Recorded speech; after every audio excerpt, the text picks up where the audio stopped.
Hello മച്ചന്മാരെ, ഏവർക്കും നമ്മുടെ ചാനലിലേക്ക് സ്വാഗതം. ഞാനെന്ന് പറയാൻ പോകുന്ന വിഷയം എന്താണെന്നല്ലേ, ഗബ്രി പുതിയൊരു ജാസ്മിനെ കുറിച്ച് പുതിയൊരു വെളിപ്പെടുത്തൽ നടത്തി. അതെന്താണെന്നല്ലേ, അത് കുറച്ച് കൂടുതൽ അറിയാം. നിങ്ങളെ ചാനൽ സബ്സ്ക്രൈബ് ചെയ്യുക. അപ്പൊ നമുക്ക് നമ്മുടെ കാര്യത്തിലേക്ക് കിടക്കാം. വേറൊന്നുമല്ല, ഗബ്രി പറഞ്ഞത് ജാസ്മിന് മാത്രമേ കപ്പടിക്കുള്ളൂ. ജാസ്മിനാണ് അവിടെ ഏറ്റവും കൂടുതൽ കണ്ടന്റ് ഉണ്ടാക്കുന്നത്. മറ്റുള്ളവരൊക്കെ ഇനി ഏറ്റവും കൂടുതൽ കപ്പടിക്കാൻ യോഗ്യതയുള്ളത് ജാസ്മിൻ ജാഫർക്കാന്ന് നമ്മുടെ ഗബ്രി പറയുന്നുണ്ട്. എന്തായാലും ഞാൻ ജാസ്മിനെ ഒരുപാട് മിസ് ചെയ്യുന്നുണ്ട്. എനിക്ക് പെട്ടെന്ന് പോകണം, എനിക്ക് കാണണം, ജാസ്മിനെ എത്രയും പെട്ടെന്ന് കാണണം എന്നും നമ്മുടെ ആര് പറഞ്ഞു? ഗബ്രി പറഞ്ഞു. ഞാൻ പറഞ്ഞല്ല, ഗബ്രി പറഞ്ഞു. നമുക്ക് തന്നെ അറിയാം, ജാസ്മിനും ഗബ്രിയുള്ള ഫ്രണ്ട്ഷിപ്പ് അത് ഒരുപാട് വിവാദങ്ങളായതാണ്.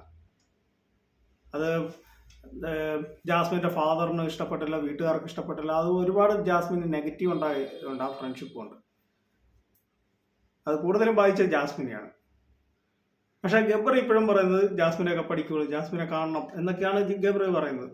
പക്ഷെ അത് നല്ല കാര്യമാണ്, അവരുടെ ഫ്രണ്ട്ഷിപ്പ് നല്ല കാര്യം. പക്ഷെ അത് ജെന്യുവൻ ആയിരുന്നെങ്കിൽ കുറച്ചുകൂടി ഇതായിരുന്നു. ഇത് അവർക്ക് അവരുടെ നിൽക്കാനുള്ള ആദ്യം അല്ലെങ്കിൽ എങ്ങനെയാണ് നമുക്ക് തോന്നി, പ്രേക്ഷകർക്ക് അതാണ് അവരത് ഇഷ്ടപ്പെടാൻ.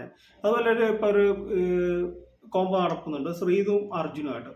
അപ്പൊ ആ ഒരു കോംബോ ആളുകൾക്ക് കൂടുതൽ ഇഷ്ടമുണ്ട്. അപ്പൊ അവരത് കുറച്ചും കൂടെ ഇവരെ പോലെ ഓവറായിട്ടുള്ളതല്ല, അത് കുറച്ച് ഇതായിട്ട് അവർ ഇച്ചിരി കുറച്ച് അവരുടേതായ കുറച്ച് അങ്ങനെ ഒരു രീതിയിൽ അവർ ഓവറാകാതെ നോക്കുന്നത്. ആർക്കും ഈ നമ്മൾ നോക്കുന്ന പ്രേക്ഷകർക്ക് അധികം മടുപ്പില്ലാത്ത രീതിയിലാണ് അവർ ചെയ്യുന്നത്. അതായിരിക്കും ആളുകൾക്ക് കൂടുതൽ ഇഷ്ടം. പക്ഷെ നമ്മൾ പറയാൻ പോകുന്നത് ഗബ്രിയുടെ കാര്യമാണ്. ഗബ്രി ഇപ്പോഴും ജാസ്മിന് കപ്പടിക്കട്ടെ, നമുക്ക് ഉറപ്പായി. ജാസ്മിൻ നന്നായിട്ട് കളിക്കുന്ന ഒരു ഗെയിമറാണ്. ജാസ്മിന് കപ്പടിക്കട്ടെ. അപ്പോൾ എൻ്റെ ഈ കൊച്ചു വീഡിയോയുടെ അവസാനിക്കുകയാണ്. നിങ്ങൾക്ക് ഇഷ്ടമായെങ്കിൽ വീഡിയോ ലൈക്ക് ചെയ്യുക, ഷെയർ ചെയ്യുക, നമ്മുടെ ചാനൽ സബ്സ്ക്രൈബ്. പല ആളുകളും നമ്മളോട് ചോദിക്കുന്നൊരു കാര്യമാണ്, ചേട്ടൻ ഇൻസ്റ്റ തരാമെന്ന്. ഞാൻ എൻ്റെ ചാനലിൻ്റെ മുകളിൽ നിങ്ങൾ ആ ഐക്കണില്ല നമ്മുടെ ലോഗോ, അതിലൊന്ന് ക്ലിക്ക് ചെയ്യുവാണെങ്കിൽ അതിൻ്റെ താഴെയായിട്ട് ഇൻസ്റ്റാഗ്രാമും ഫേസ്ബുക്കിൻ്റെ ഇത് ഞാൻ വെച്ചിട്ടുണ്ട്. അപ്പോൾ അതിലൊന്ന് നിങ്ങൾ ക്ലിക്ക് ചെയ്യുവാണെങ്കിൽ എൻ്റെ ഇൻസ്റ്റാഗ്രാമിൽ നിങ്ങൾക്ക് മെസ്സേജ് ഇടാം, ഫോളോ ചെയ്തിട്ട് ഞാൻ നിങ്ങളെ തിരിച്ചും ഫോളോ ചെയ്തോളാം. എന്നിട്ട് നിങ്ങൾക്ക് ബിഗ് ബോസിനെ കുറിച്ചുള്ള അഭിപ്രായം നിങ്ങൾക്ക് രേഖപ്പെടുത്താം.